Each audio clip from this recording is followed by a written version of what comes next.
Hello बच्चों, कैसे हैं आप सब। मैं Priyanka Malik from easy way to learn maths और आज हम लोग प्रूफ करेंगे √2 is irrational number. Irrational number क्या होते हैं हमारे? वो नंबर जो नॉन टर्मिनेटिंग है एंड नॉन रिपीटिंग डेसिमल है। जैसे example, if we divided by 22/7 तो we will get 3.142857 dash dash dash. तो इट्स नॉट टर्मिनेटिंग, ये टर्मिनेट नहीं हो रहा है एंड ये रिपीट भी नहीं हो रहा है। आफ्टर डेसिमल ये रिपीट भी नहीं हो रहा है। ठीक है, तो उन नंबर्स को हम क्या कहते हैं? Irrational numbers. ठीक है, दूसरा example is like 0.212348123.67 dash dash dash. This is also example of irrational number. ठीक है, स्टार्ट करते हैं। प्रूफ कैसे करेंगे? हम suppose √2 is a rational number. √2 क्या है? एक रैशनल नंबर है। रैशनल नंबर को we can write in the form of P upon Q। ठीक है, P upon Q। P is numerator and Q is denominator, where Q not equals to 0 and P and Q are co prime numbers. ठीक है, तो हम इस form में लिख सकते हैं √2 equal P upon Q। P upon Q is a rational number. ठीक है, Q not equals to 0, P Q co prime. Co prime means P and Q कोई भी नंबर्स हैं और इनका HCF शुड बी 1। इसके अलावा और कुछ नहीं हो सकता, तभी वो क्या होगा? को प्राइम। ठीक है, नेक्स्ट स्टेप, √2 के नीचे हमने एक 1 ले लिया, लिख सकते हैं √2 upon 1 equal P upon Q। ठीक है, नाउ क्रॉस मल्टीप्लाई की हमने, Q की मल्टीप्लाई √2 से और 1 की मल्टीप्लाई P से, then we get P equal √2Q। ठीक है, simple. Now P equal √2Q, squaring both side. ठीक है, P square equals to √2Q whole square. ठीक है, स्क्वायर से P स्क्वायर, स्क्वायर से स्क्वायर रूट कैंसिल हो जाएगा, इसलिए यहाँ पे 2 आ जाएगा and Q square. P square equals to 2Q square हमारा आ गया equation number 1। Now 2, this one 2 divides P square. अगर हम इसको इसके नीचे लेके जाएंगे, इसके डिनोमिनेटर में लेके जाएंगे 2, तो ये P स्क्वायर को डिवाइड करेगा। तो 2 डिवाइड्स P स्क्वायर। अगर ये P स्क्वायर को डिवाइड कर रहा है, डेफिनेटली P को भी डिवाइड करेगा। ठीक है, ये आपको ये कंडीशन समझ में आ गई होगी।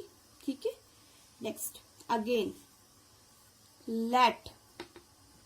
ठीक है, अब हम यहां से स्टार्ट करेंगे। Let P equal to R। P हमने मान लिया है, suppose P equal to R। ठीक है, squaring both side, P square equal to R का होल स्क्वायर। ठीक है, नाउ P स्क्वायर इक्वल 2 का स्क्वायर 4 और R स्क्वायर, ये कितना हो गया? P square equal 4R square and P square equation number 1, P square equals to 2Q square, यहाँ पे पुट कर दिया फ्रॉम 1। P स्क्वायर के प्लेस पर 2Q स्क्वायर। ठीक है, 2Q square equals to 4R square. 2Q square equals to 4R square. ठीक है, इस 2 को हम इधर राइट में लेके आएंगे तो ये डिवाइड करेगा 4 को, तो Q square equals to 4 upon 2R square, और 4 को 2 ने डिवाइड किया तो वी गेट 2R स्क्वायर। ठीक है, तो Q square equals to we get 2R square. ठीक है, ये हमारी इक्वेशन नंबर 2 हो जाएगी। ठीक है, अब देखो ये Q स्क्वायर को अगर हम टू को अगर हम Q स्क्वायर के अपॉन में लेके आएंगे तो इसका डिनोमिनेटर बनेगा और ये 2 Q स्क्वायर को डिवाइड करेगा, तो 2 डिवाइड्स Q स्क्वायर। ठीक है बच्चों, सेम अगर Q स्क्वायर को डिवाइड करेगा तो 2 Q को भी डिवाइड करेगा। यहां तक आपको कोई डाउट तो नहीं है? ठीक है, अब यहां देखिए आप Q डिवाइड्स क्यू। ठीक है, यहाँ तक तो हमारा हो चुका है। P and Q have 2 as a common factor। Common factor क्यों हुआ? बिकॉज ये Q को भी डिवाइड कर रहा है 2, एंड यहाँ पे मैंने आपको दिखाया था कि P को भी 2 डिवाइड कर रहा था, तो P का फैक्टर 2 भी है एंड Q का फैक्टर 2 भी है। ठीक है, तो P and Q have 2 as a common factor, so our assumption is wrong। क्यों? क्योंकि हमने ऑलरेडी लिया था P and Q are co prime, और इनका एचसीएफ, इनका कॉमन फैक्टर ओनली 1 ही हो सकता है। ठीक है, बट हमें यहाँ पे क्या मिला? 2 कॉमन फैक्टर आ गया। That's why our assumption is wrong. जो हमने स्टार्टिंग में सपोज किया था, लेट किया था, वो हमारा गलत था, रॉन्ग था। तो fact is √2 is A irrational number. बेटा ये बहुत शॉर्ट प्रूफ है, और आपकी √2, √3, √5 कोई भी क्वेश्चन आएगा आपको इसी तरीके से सॉल्व करना है। ठीक है, ऐसे आपको प्रूफ करके दिखाना है। ठीक है, अब मैं आपको यही क्वेश्चन हिंदी में करके दिखाती हूँ।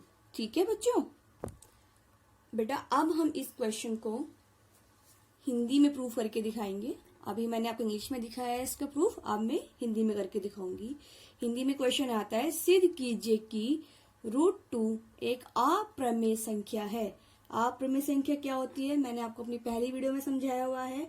वो वाला नंबर जो अनवसानी और अनावृत्ति होता है, मतलब वो नंबर जिसको हम किसी नंबर से डिवाइड करते हैं तो वो कंटिन्यूअसली चलता रहता है, मतलब उसका कोई एग्जैक्ट। अभी मैंने आपको इंग्लिश में करके दिखाया है √2 एक इर्रेशनल नंबर है।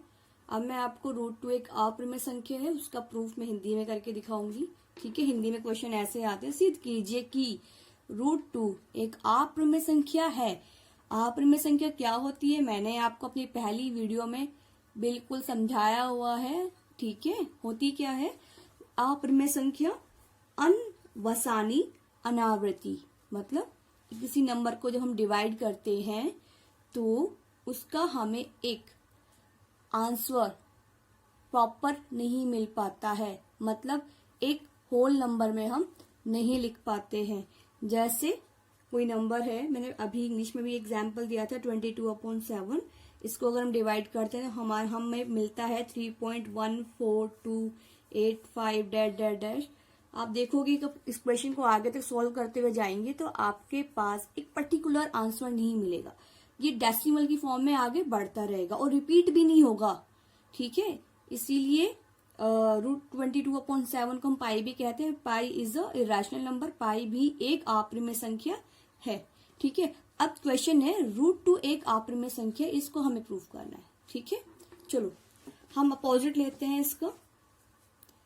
ठीक है, मानते हैं हम लोग √2 एक परिमेय संख्या है। माना √2 एक परिमेय संख्या है।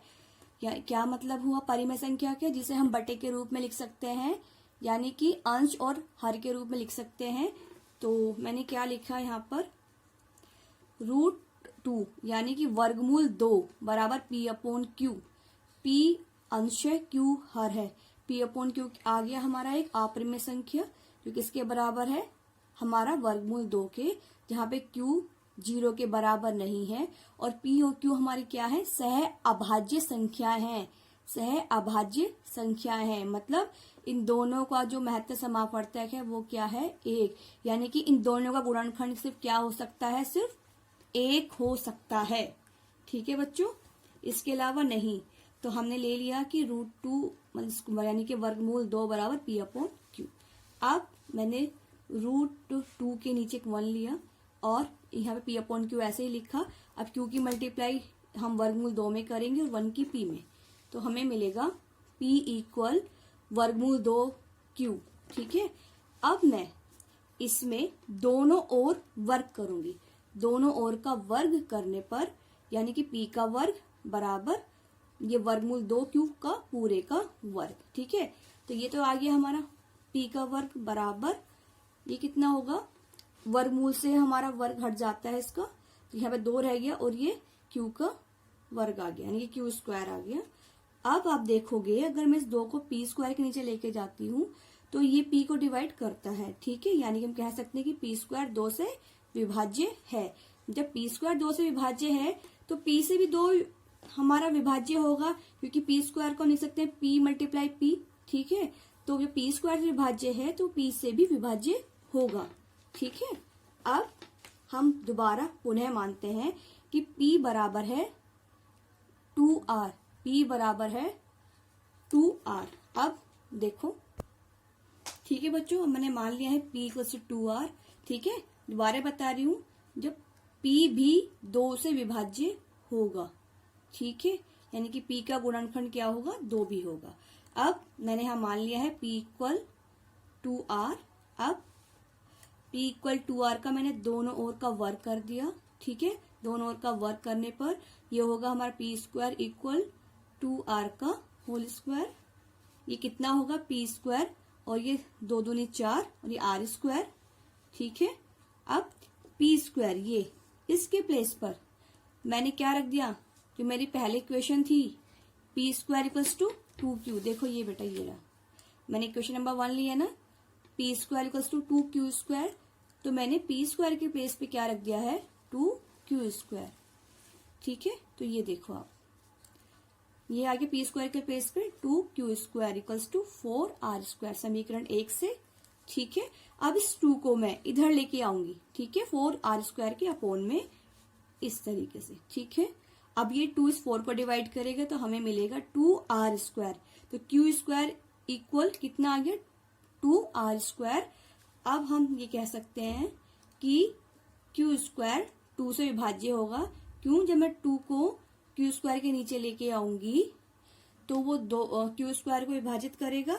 इसी प्रकार जब q स्क्वायर को विभाजित कर रहा है तो q को भी 2 से विभाज्य होना पड़ेगा, यानी कि q भी 2 से विभाज्य होगा, तो q भी 2 का एक गुणनखंड है इसका मतलब। तो अब p का भी 2 एक गुणनखंड आ गया और q का भी 2 एक गुणनखंड आ गया है। अब देखो p व q दोनों से विभाज्य है, ठीक है, जो कि हमारी अवधारणा के विपरीत है, क्योंकि हमने बताया था क्वेश्चन में कि p और q क्या है, एक सह अभाज्य संख्याएं हैं, जबकि 2 तो आ ही नहीं सकता, 2 से तो विभाजित हो ही नहीं सकते, यहाँ तो 1 हो सकता है, 2 3 कोई नंबर हो ही नहीं सकता। इसीलिए हमने जो माना था वो हमारी अवधारणा की क्या है, विपरीत है। इसीलिए √2 एक अप्रमेय संख्या है, अतः इसलिए √2 एक क्या है, एक अप्रमेय संख्या है, ठीक है बच्चों। बच्चों मैंने आपको अब यहाँ पर हिंदी और इंग्लिश दोनों में प्रूफ करके दिखा दिया है कि वर्गमूल 2 एक अप्रमेय संख्या है और √2 इज इर्रेशनल नंबर। फिर भी अगर आपको कोई भी डाउट या क्वेरी है तो आप मुझे कमेंट बॉक्स में कमेंट करके पूछ सकते हैं। ओके बच्चों, thank you, have a nice day.